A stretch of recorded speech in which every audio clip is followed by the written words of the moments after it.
Hi. Hey everyone, it's Catherine, and today I'm here with a different video than usual, I guess, or I don't think it might be kind of similar video as usual. The premise of this video is the strip down challenge. Okay, I don't know why I pronounce that with an accent, but that happens all the time to me, and I can't edit that out now because, as Jonah Green said in his video, and as Megan Hughes said, and Tiffany Ferguson said, and Lexi Lombard said, as those people I've watched so far that have done it, you can't edit this video. It's 10 minutes of raw, unprepared, real footage on your YouTube channel, whether that's something you do all the time or something you don't do all the time. And I like making things that are organic, and this whole idea is to kind of purify social media as best you can, which is what Asina O'Neill was getting to when she said she was basically leaving the toxicity of social media in her world because she really wasn't happy about it and it wasn't a good environment for her. So I don't really know if I want to make a whole response video to her because I think there are just so many poignant and articulate responses to her already out there on the internet and everything, but I think it is interesting to see that her message has spread through the power of social media. Like, that's the reason we're all picking up on it, is through social media. And I think it's hard to completely remove yourself from social media.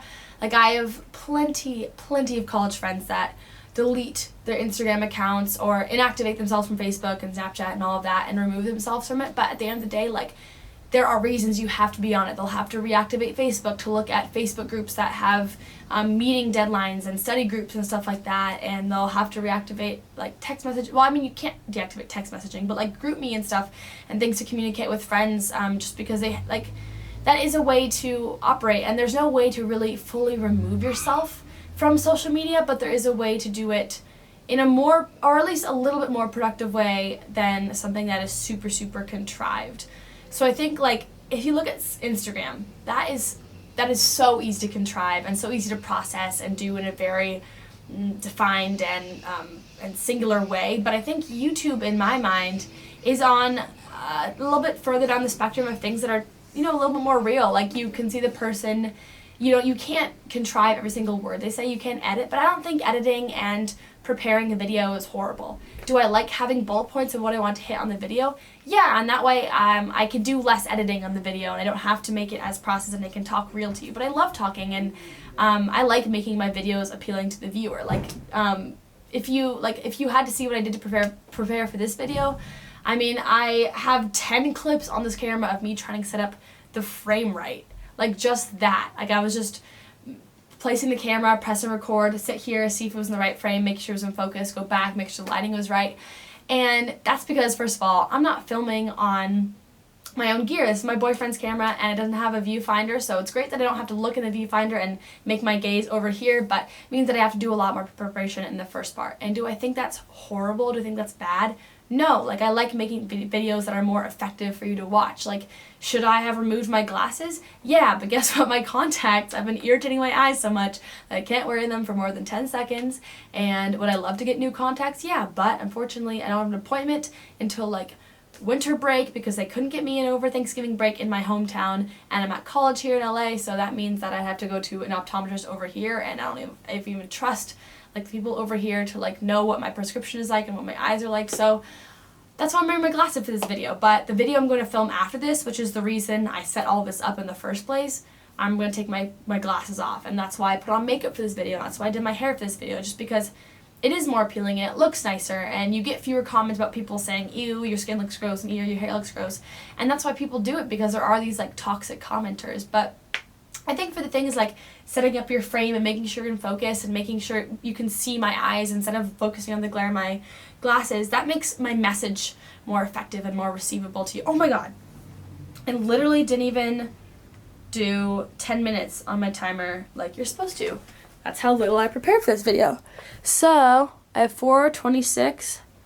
So, I'm going to set my timer for like 5 minutes because I'm for sure going to talk for longer than that. But anyway. Okay, so now that I have my timer, you can see it, it's authentically going. I don't know if you even focus on that. I don't even know if I'm in focus right now because that's the realness of this video. Usually I have my boyfriend here and he is the one setting up the camera and making sure I'm in focus, and that way there's another person in the room. And I think even that, like, there's a different way to approach YouTube. When there's someone in the room, whether you're all alone, you can talk in a more free, like, you way versus, it feels like someone's watching you and kind of like YouTube is a place where not everyone understands it. So I don't know if any of that made sense, but to me, like, I don't feel horrible about, like, making my background nice. Like, yes, there's clutter over here that you can't see, and yeah, actually, I honestly do make my bed most of the days just because I like that for myself. Like, I like coming home to a nicely made bed and I can just jump in it. Like, my mom used to always do that for me when I was little, and it's just like a more inviting, comforting little space. So I like doing that for myself, and I like doing that for my viewers, just that they have, like,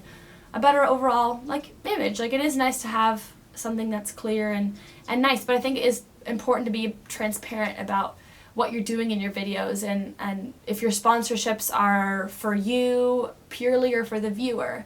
Like, the reason you do sponsorships, you know, is, first of all, a lot of people, their full income is from YouTube and they have to do these sponsorships, and it's the reason you're able to see any of these contents, because people are supporting their videos. But when you're doing kind of like product placement stuff, I mean, I've done it a few times, I'm going to be doing it in the next video I film. It's because it already works well into a concept I've already created, and it's already going to help you by having a sales discount or having some sort of benefit, or it makes it more convenient for you to go about your life. Like, I'm all about that. I want to make my channel as easy to use for you as possible, so I think a lot of product placements do that, and a lot of times they're things I'm already using or things I've already used in the past, and then they contact me and it's like, wow, what a great partnership. It'll be so organic and easy to throw that into my video. But I understand where she's coming from. This is now a response video, so that just goes to show. But it's such an interesting topic, like, it really is. But when you look at Instagram, like, even just the prospect of having a theme, like, I felt so guilty and embarrassed for, like, not having a theme for that, like, 5-month period where themes were all the rage. I think now people are kind of, like, phasing out of them, and some people still have them. But for me, like, I couldn't put that much care into my Instagram, because when I started Instagram, first of all, I got Instagram like 2 years later than most people, because being from the Silicon Valley, if you don't have a social media source, like, I had Snapchat like 2 years ago. I have, like, completely stopped using Snapchat except for like 2 people, and just everyone has social media really early. That's the point I was trying to make there. But for Instagram, I joined with the conscious approach that I would post when I genuinely wanted to have the photo be in my profile. I wanted to look through my social media. My Instagram, my social media are a huge part for me to kind of document these real memories and these real moments that I really like and want to look back on. And I'm not trying to broadcast every high and hide, like, every low I've had in my life. I don't want to try to prove that I'm living, because I am living, and the proof is that I don't post on Instagram for like 4 weeks at a time because I'm busy and I don't care enough to post the photos I've been taking, or maybe I haven't been taking photos. But Instagram is nice to kind of look at, like my memories. And if you look at it right now, I mean, I like the way Lexi did her video where she, like, looked through what she had been posting, but, like, I posted a selfie. Like, our selfie's totally natural. No, but, like, I liked the lighting, I liked the way I looked that day, and, like, it's totally great to love yourself. And I put the caption as a quote that says, "You are your greatest investment. Being selfish is not always a bad thing if your heart is in the right place." I think that goes same with Instagram, Facebook, social media. Really gotta be a genuine use of it, and I like recording these memories, and I'm not going to post every restaurant I go to and every fun day I have and every museum I visited, but, like, do I like looking back on these photos? Yeah, but I think it is easy to contrive, but I don't know. I like recording things in that way, and that's why I'm kind of thinking about revamping my vlog channel, because I posted a day in my life video on this channel about a day in my life in college, and I thought that video was super authentic, or at least authentic to that day in my life, that one Tuesday. That was exactly what happened in that Tuesday, and it was 9 minutes, so it wasn't, you know, that's 10, 12 hours I was awake or whatever. But there are other Tuesdays, other Wednesdays, other days of the week where I am frustrated with myself, and I have a little bit of a breakdown. I don't want to do work, and I don't like to do anything, and I'm nervous and anxious and everything, and there are those little moments of that sometimes don't record on vlogs. But I love people that can vlog every day and vlog what they're really doing. I love the Shaytards. I really commend them. I commend Aspen and Parker. I am so attached to their vlogs. I love watching them. I love Casey Neistat, especially because I hate that sound. Especially because he has a full-time job and he works 9 to 5 and he still finds a way to post these vlogs. That's so commendable to me. But I can't do that. I can't do daily vlogs. I'm considering doing Vlogmas just so I can kind of show you, like, what my life is like every single day, because I'll be finishing up classes and then studying for finals, going to Disneyland, going back home.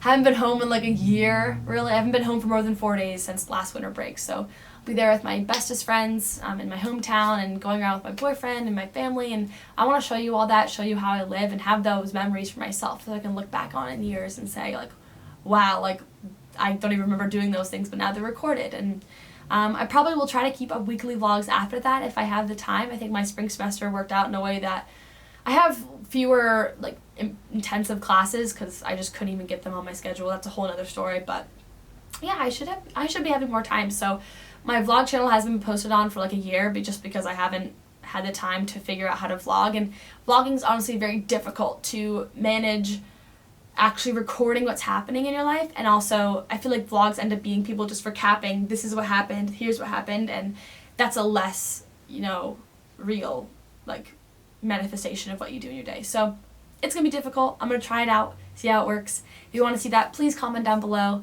If you like this video, if you have any comments, reactions to me, support, anything like that, leave it down below. I'd love to see that. And I really have enjoyed doing this video, and I'm definitely going to take some things I learned into my next videos and try to make them, fewer edits and less contrivedness, even though it might be easier for you to watch. It's always hard to negotiate that balance. So thank you so much for watching. I'll see you all next time, and Katherout. And here's where I turn off the camera.